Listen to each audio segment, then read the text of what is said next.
I just wanted to know what is the importance of doing Shradh. In the manifestation of life, the physical life, there is… let me separate this. There is life and physical life, for the sake of understanding. The physical life has manifested itself. The physical life energy, which generally is referred to as pran or prana, has 5 basic manifestations. There are 10, but that will complicate. The 5 basic manifestations.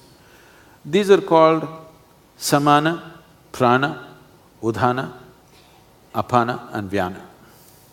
When a person is declared, let's say if a doctor is observing and they declare that person at a particular moment that he is dead now, in the next 21 to 24 minutes, samana will start exiting. That means samana is in charge of maintaining temperature in the body. First thing that starts happening is body starts cooling down. Somewhere between 48 to 64 minutes, prana exits. After that, between 6 to 12 hours, udhana exits. Till udhana exits, there are tantric processes with which you could revive the body.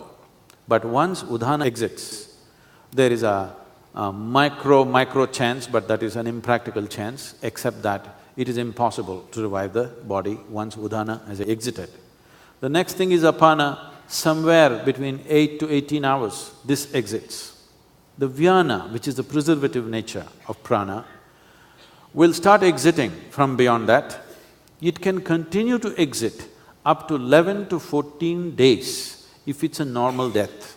That is, somebody died of old age, with the feebleness of life they exited. For such a person, between 11 to 14 days, certain processes will be happening in the body to show that there is some element of life, like nails growing, hair, facial hair, these kind of things can be noticed. If someone has died accidentally, or in other words, the life was vibrant and he died, not necessarily totally crushed kind of body, still the body is intact, that body, the reverberations of this life will continue somewhere between 48 to 90 days. So, till that time, there are things you can do for that life. What is the thing that you can do for that life? See, what has happened with death is, your experience of death is that somebody is gone. But the experience of that person is, he's exited the body. And simply because he's exited the body, you have no business with him, you cannot recognize him, and if he comes back, you will be terrified. The people that you love, if they pop up, there'll be terror, not love. Because your relationship is either with their body or with their conscious mind and emotion. These things have been left behind. The body has been left behind and the conscious intellect and the discerning mind has been left behind. Now, in terms of mind, it is just a bunch of information which has certain tendencies of its own. Natural tendencies which are finding expression in a certain way, there is no discerning mind. Once there is no discerning mind, if you put one drop of pleasantness into this mind which has no discerning capability, no intellect, now this pleasantness will multiply 1,000,000-fold. If you put a drop of unpleasantness, that unpleasantness will multiply 1,000,000-fold. It's like your child who doesn't have the necessary discernment, he goes out to play.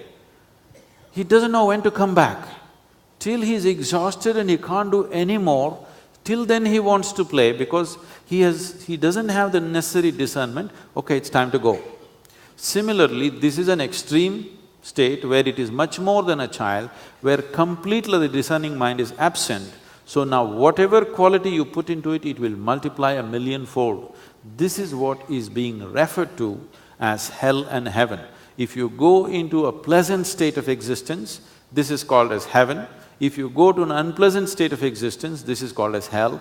These are not geographical locations. These are experiential realities that a life which has become disembodied is going through. So what people are trying to do, how well it is done or how ridiculously it is done today is a different matter, but there is a whole science what to do at different steps. One of the first things you must notice is, Traditionally, I don't know if you're still keeping it in Mumbai, maybe it's all gone, but if somebody dies, there will be people, the first thing they will do is they'll tie the big toes of the dead body together. Do you still do it or gone? Yes, it's very important, because tying up the big toes will tighten up the Mooladhara in a certain way, so the body cannot be invaded or attempts to invade the body by that life once again, because that life has not lived with the awareness, knowing that this is not me. It is always believed this is me. Though it has come out, it tries to enter through any orifice that is there in the body, particularly through the Mooladhara, because that's where life generates.